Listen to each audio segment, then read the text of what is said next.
Formula 1 arrives at Italy for the 4th round of the season, with the news that 3 teams had brought upgrades: Alfa Romeo, AlphaTauri and Ferrari. AlphaTauri were looking, of course, to stretch into the midfield.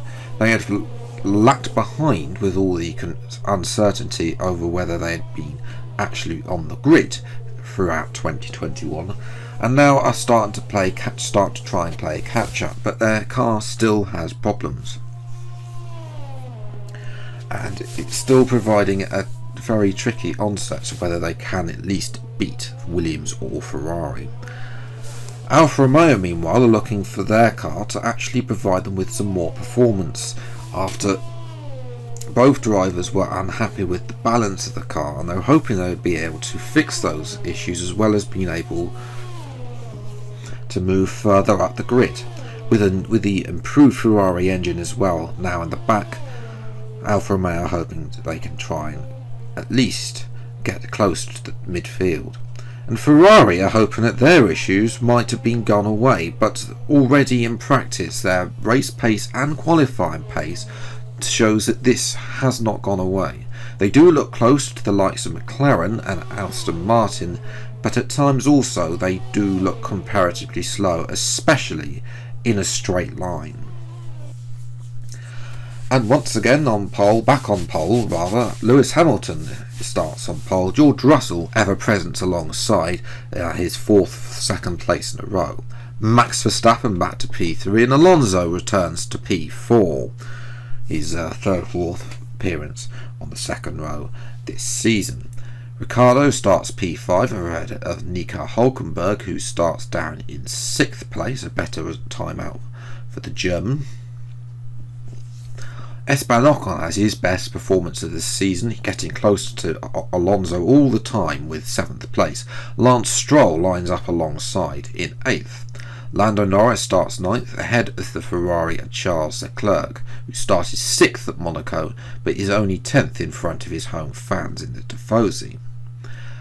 Sebastian Vettel tried to go into Q3 on the medium tyres, but failed starts 11th. Carlos Sainz starts as usual 12th. Peter Hampson, good result from the Williams, he starts 13th. Danny Kvyat is alongside in the improved AlphaTauri. Alex Albon starts in 15th place, although he did fail to make out of Q1, and starts 15th due to a penalty to Gasly. Mick Schumacher finally managed to get in the hand of things. He's in the first time starts ahead of his teammate, who is in 17th. Gasly starts down in 18th place with a 5-place penalty for changing his gearbox. And at the back for today's Italian Grand Prix are the 2 Fords, struggling again with no sign of any upgrades coming anytime soon.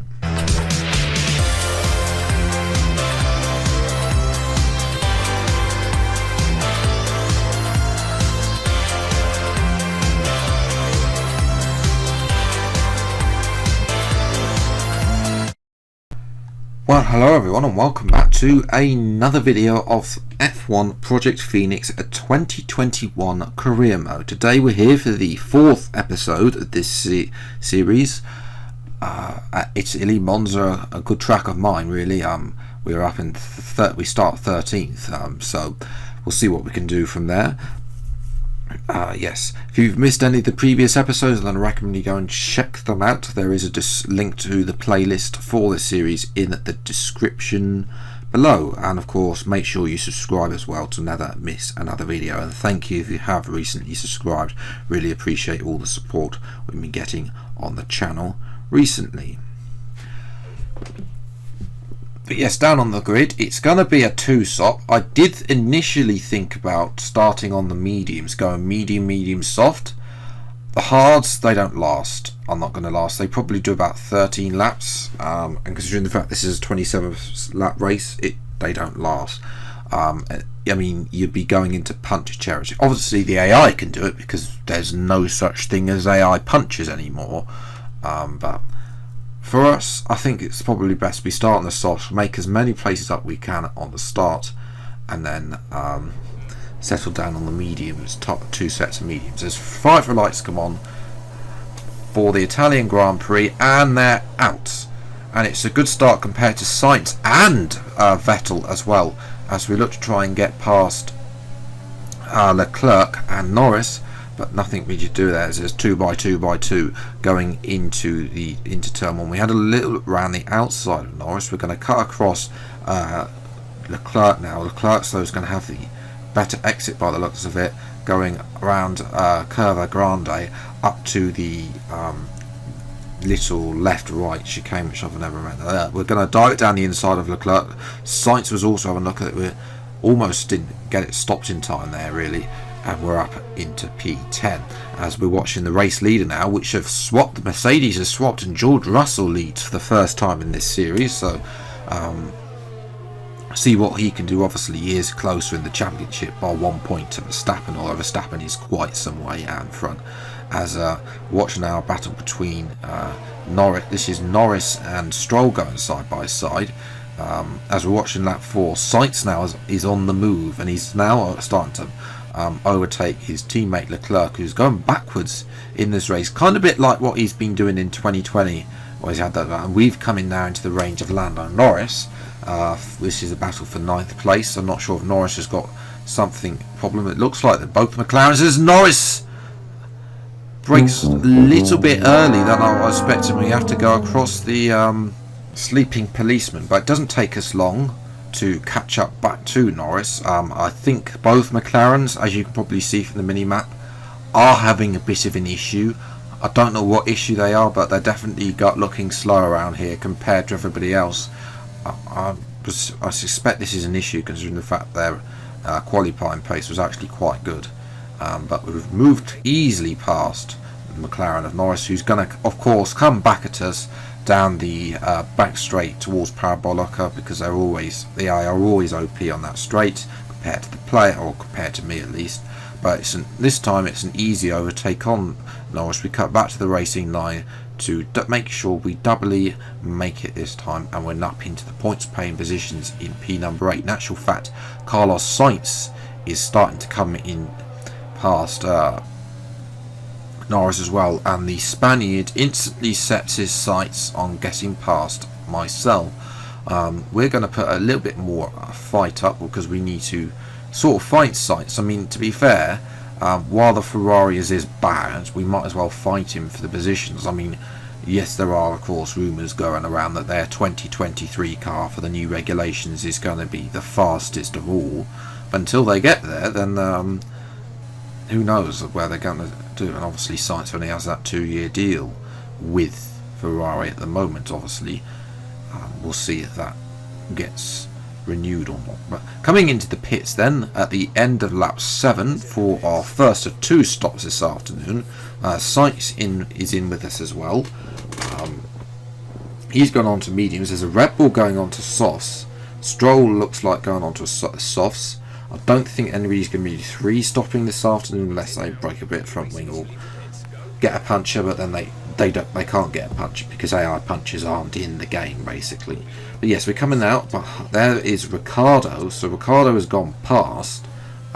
We'll see if we can catch up to the Australian. So we ride on board with Hulkenberg. Hulkenberg and Alonso have both been jumped by Esteban Ocon, who now sits behind Max Verstappen, who's gone for another set of soft tyres, as Lewis Hamilton comes out the pits and he's dropped now down to 8th position, well, just in front of us, which is effectively a net P6 when everybody's made their first pit stops, although I'm not entirely sure what if some people might try and one stop, because of course they don't have that issue of getting a puncher. As Sainz now once again is trying to come past us around in the outside now, Parabolica this time. We're going to hold it through, keep our foot in, and the Spaniard has to lift off a little bit. We're actually getting DRS now from Ricciardo, so that problem for McLaren is not going away. You can see that Leclerc is still behind Norris though on the mini-map, but we are having DRS on McLaren now off Ricciardo, and even though they've got Mercedes power, the fastest engine on in this mod, it's not enough to keep away our Cosworth powered Williams. They definitely got something wrong with there. Yes, Ricciardo is going to come back at us probably, but it's not going to be enough, I don't think. We're going to defend the outside here, rather the inside, excuse me, for Parabolica, and we're just going to shove him out basically, like we did pretty much with Sainz. We do take a narrower line, but Sainz now is on the move again. He's going to come with us as well. We've blocked Ricciardo off to make sure that he doesn't come through, and then we've also blocked Sainz. So Sainz is now past Ricciardo, the man who replaced him in the McLaren. As we're up at the front, this is what I was talking about. Sebastian Vettel on his medium tyres is yet to stop. Might he do a one-stop from softs and hards? That's potential, obviously. It's not something, as I mentioned before, it's not something that we can do because of the punches. As we watch Lewis Hamilton now, who's struggling to get past the other Aston Martin of Lance Stroll, and he's not struggling anymore because Lewis Hamilton is out of the race, and that's bad for his championship because he needs the points. Lewis Hamilton does, but he's out of the race now, and that's going to promote us up into P7 as Sainz now starts to come with us. Is Ricciardo now? Has he fixed his problem? Because he's come back at Sainz and he's now up into P8. So watching the fight now for P3. This is for P4 between Ocon, Hulkenberg and Stroll. So they're having a very good fight there for the outside. That's the positions ahead of us as we're got Ricciardo now having to go around the outside. This is not good. We haven't squeezed it. This is going to be Mercedes versus Cosworth, which, to be fair, is not that good. But we do have DRS. We got using all of the ERS deployment, and we keep it. We just about keep it on the outside going through into the corner, and I think that's going to invite Sainz to come back at Ricciardo. As Leclerc now is coming back, whether he had an issue as well, which is why he was so slow, but Leclerc has come back and Sainz is now I think Sainz, maybe Ferrari have given up, and Sainz is now been let Leclerc back through. As we now jump to lap 15, Ricciardo's come back through with DRS. Can we dive bomb him back down into turn 1? No, we can't. Well, that's not what we wanted, and that's going to drop us down to what is effectively P8. And moving a couple of laps later, but Norris is also on the move now, and he's back ahead of Sainz. So whether I'm not entirely sure what's happened to Sainz, whether he's now got the gremlins that Leclerc may have had, as we're watching Sebastian Vettel, who's once again, he's come out in second place because Russell is that fast, but he's on the hard tyres there, and he's going to the end of the Grand Prix on a one stop. So we're definitely we might not get points actually, where everybody's made their pit stop, because it might be P9. I'm not entirely sure. We'll have to wait and see. We come out, there's Ricciardo going through. We come out behind a gaggle of cars, which I think had Ocon, the Hulkenberg and Stroll in, and then of course our teammates, and I think there's also an AlphaTauri in there. And there's also Schumacher behind us, and this is going to be worse news for Sainz. Schumacher puts it around the outside and then turns it to the inside and gets in front of the Ferrari drivers just to add to. Well, Sainz, he had a good start, and then now it's going down as we're watching Stroll and Ricciardo battling now. Ricciardo's got himself to the front of the queue. This lot, but the likes of the other Alfa Romeo of Ilott, as we're speaking of Ilott himself, we are actually catching up to our fellow British driver in the Alfa Romeo. He's having a good season, Ilott, compared to Schumacher. Around the outside and up in, that's a very nice move around a parabolic. Definitely deserves a replay. Very unlikely place to be making a move all the way around the outside of parabolica. I'll definitely take that, thank you very much.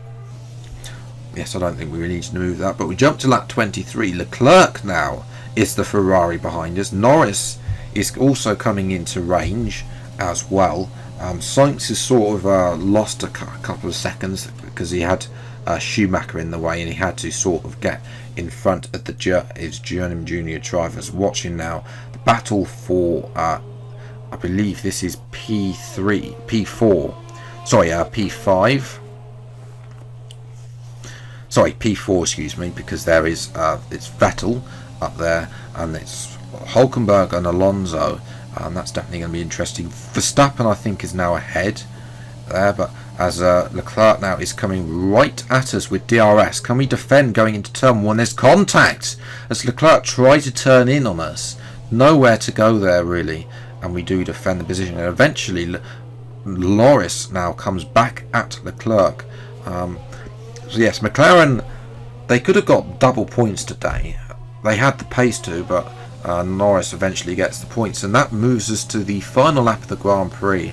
Norris has a go at us from the straight from Ascari down to Parabolica, but we're going to shove our fellow Brit out, and it's going to be P9. No points today, which is a shame, but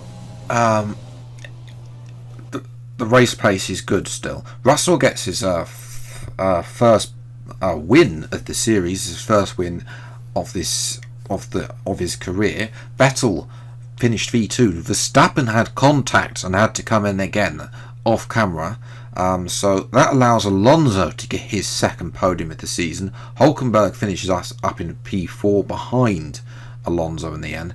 Ocon gets his first points of the season down in 6th. Ricciardo 7th, and Stroll picks up the final point ahead of myself and Norris. The two Ferraris 11th and 12th, not really where they want to be. Gasly did it in the end, get in front of that group at the back, but obviously it took him quite a while.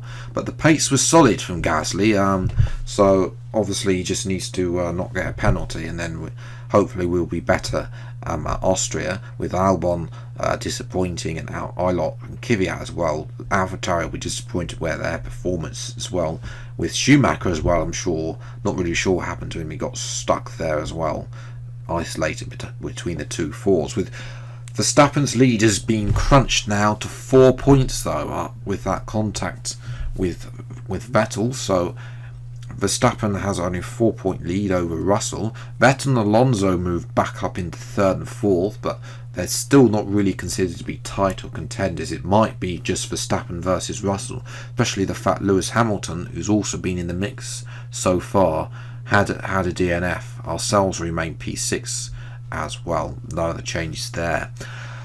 Red Bull then, the constructors, is 4 points ahead of Mercedes, with Aston Martin and Alpine leading the battle for the best of the rest, really. We remain in P5, but McLaren have sort of closed the gap to us, and then Ferrari, no really changes elsewhere on that front either, really. But yes, if you have enjoyed this video of the F1 Project Phoenix, a 2021 career mode, then leave a like, subscribe to the channel if you're new, see more episodes like this. Until the next video, I'll see you next time. Take care, thanks so much for watching, enjoy your day, and goodbye.